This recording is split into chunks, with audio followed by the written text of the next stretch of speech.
Thanks for tuning in to the Chuck Land Show. In this episode, we're going to tell the story of the late, great Mr. Christopher Walker, which is one of Cincinnati's greatest bass players and a friend of many. You'll also see a performance by Cincinnati icon, Mr. Gradual Taylor. We'll also feature Cincinnati legends, the Goshorn Brothers, one of my favorite bands. I can only think of. My name is Chuck Land, and I've lived in many worlds, being a musician, veteran, animal lover, family man, videographer, and documentarian. Since 2005, my crew and I have documented over 17,000 hours of interesting people and places. I love what I do because you just never know what you're going to document and learn from each experience. And just maybe I can contribute to making the world a better place through my efforts.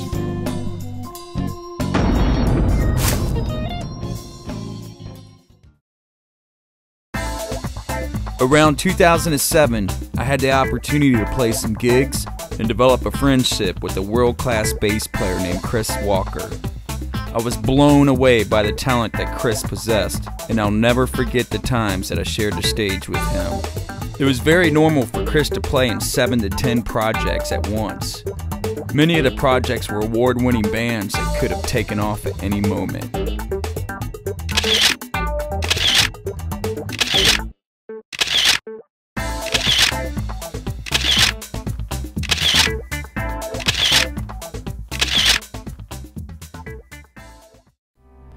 Unfortunately, on September 14th in 2007, Chris and his friend, Julie Martin, were traveling to a gig in Indianapolis when Chris somehow lost control of his vehicle, which killed Julie and paralyzed Chris from the waist down and left him without any motor skills in his hands. What is amazing about this story is the fact that Chris didn't let any of this break his spirit. He touched many people throughout his life, especially after the accident, because Chris had a positive outlook on life and his spirit could not be broken. I really hope this story touches someone's life in some way or another. Cincinnati, Ohio has always been a great city with phenomenal funk players, having people like Bootsy and Catfish Collins, Bo Dollar, James Brown, the Isley Brothers, and many others. Christopher Walker was another stellar player that also left his legacy. Chris had an extensive resume, but the band that he was most well known for was Heavy Weather, an original soul band formed in the 1990s and featuring his sister Carol Walker on vocals and an all-star lineup of other Cincinnati musicians. In 2009, they had a reunion show, and I happened to be there with my previous old-school video camera documenting it.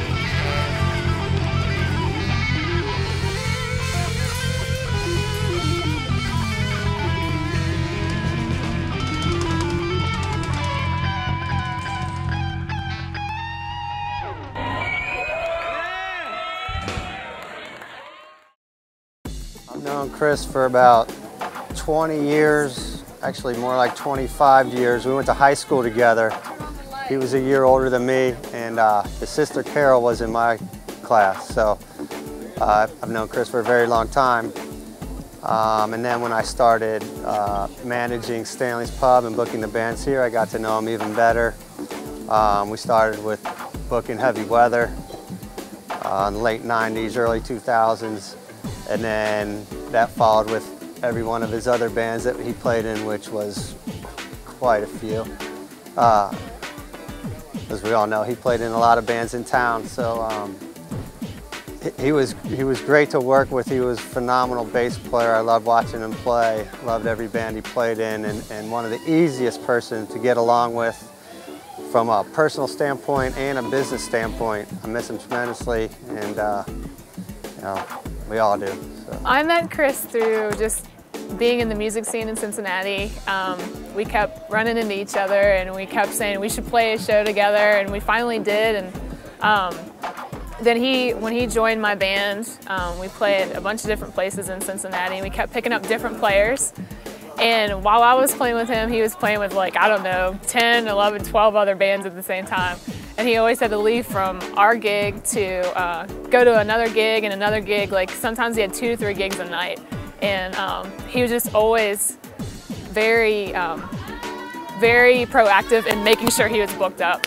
And he loved everybody. He was just the nicest guy. He didn't know a stranger and never had an enemy. Like he just was friends with everybody.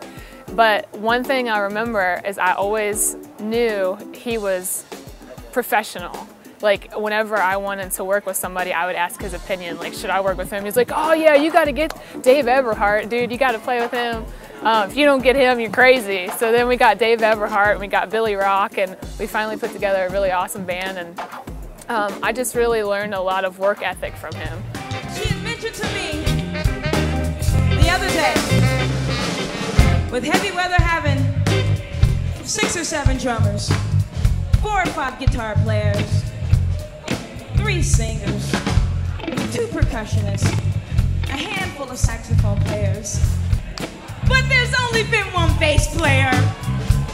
Oh! And I'm telling you,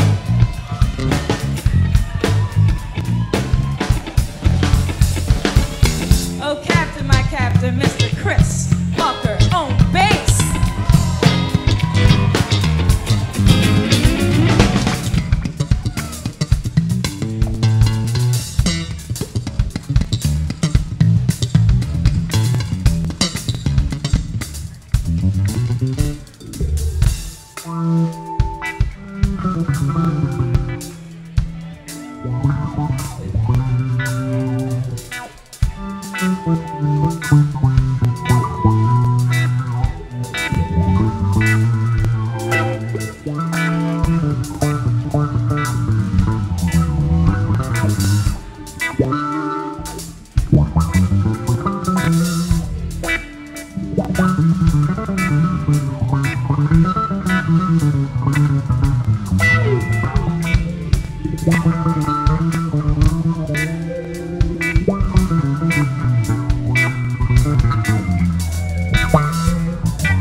On Chris Walker, where to begin? I first discovered Chris Walker while I was still in high school. I think it was probably my senior year. I went to Bogarts to just see a local battle of the bands, and him and Carol and a bunch of other local Cincinnati musicians. The other one was RJ, Ronald James, who moved to Chicago, who has since passed away too. We're playing in a band called Sleep Theater. And I always thought it was funny because later on in life with the rise of Dream Theater, I always made fun of Chris about how, you know, he was the only black guy to ever be in Dream Theater. And so that's the first time that I was ever aware of him. And he was a fabulous bass player even back then. But then I moved back from California in 1992, and I moved to Cincinnati and immersed myself in the scene, and he had already had Heavy Weather going, and they were just a force to be reckoned with. And the first time I met him, it was like I had met a best friend. And you know, ever since then, it's just like any chance that I could get that we could play together, we played together, and you know, thousands and thousands of gigs later, you know, this is where we're at. he's sorely missed in my world, I must say. So.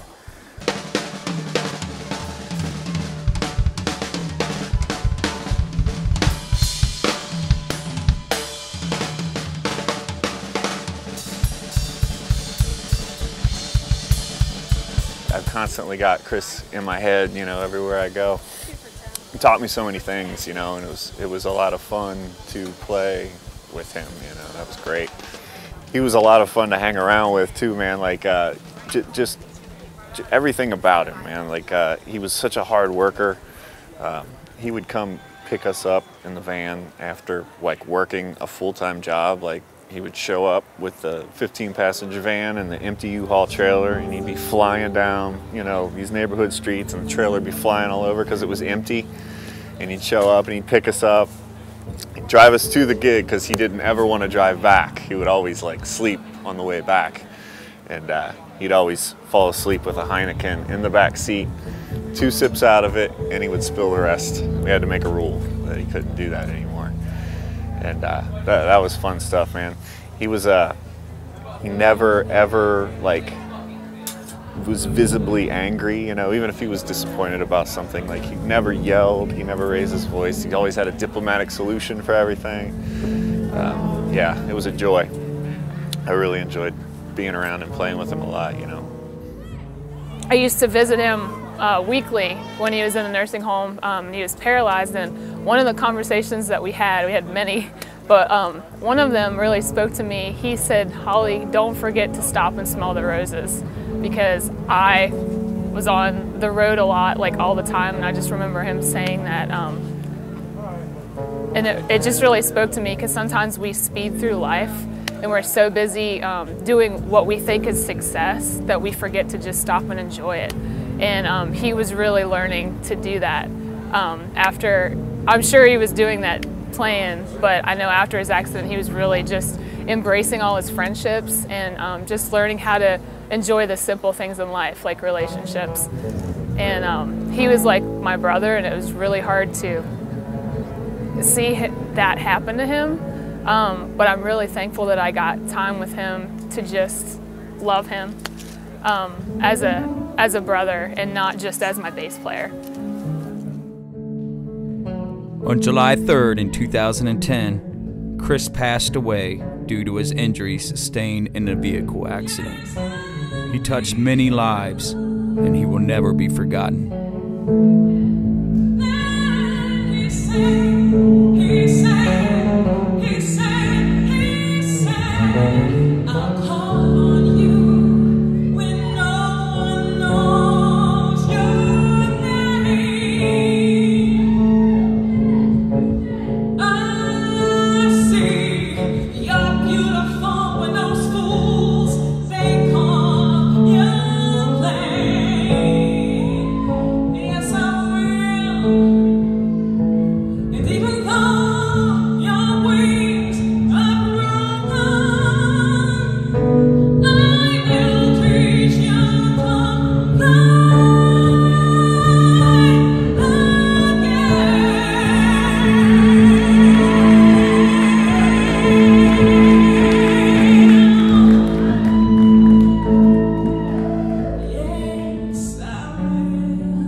Chris, we love you so much.